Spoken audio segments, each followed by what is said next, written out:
Beyond this iron door lay the end of the world. A man approached the door, grabbed the handle, and pulled with all his strength. It didn't budge. He pounded on the door with his fists and shouted for help, but no response came from the other side. Glancing at his watch, he realized it was April 1st, April Fool's Day. He figured maybe his coworkers were pulling a prank on him. When he woke up, he'd found himself trapped in this sealed room. No traps, no hidden mechanisms, no surveillance cameras. His phone had no signal. Scanning the room, his eyes landed on a metal locker against the wall. He went over to check it out. It was locked and wouldn't open. From a small hole in the locker door, a strange smell wafted out. Suddenly, a fly buzzed out of the hole. The man cursed under his breath, thinking this prank was seriously over the top. Muttering protest toward the walls, he slumped down against them, figuring that eventually, when his coworkers got bored, they'd let him out. Before he knew it, he drifted off to sleep in the room. When he woke up, he was starving. He rushed back to the iron door, pounding on it with everything he had, shouting that the joke had gone way too far. But the door still didn't give at all. Furious now, he turned on the metal locker, kicking and punching it violently, but the locker wouldn't break.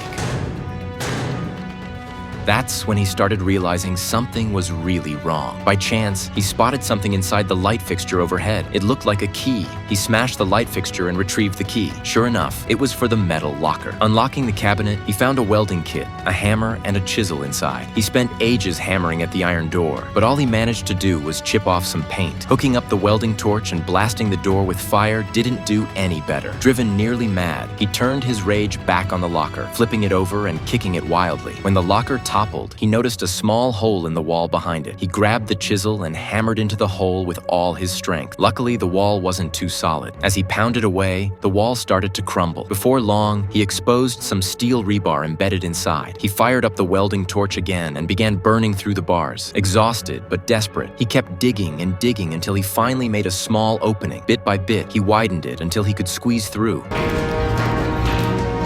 Crawling through to the other side, the man stood up, only to find himself in an identical locked room. The iron door here was just as immovable. He turned around and spotted a coffin sitting in the corner. Cautiously, he approached and pried the lid open. Inside lay a woman dressed in traditional Yi ethnic clothing. He poked her with a piece of rebar, and to his shock, she was still alive. What the hell was going on?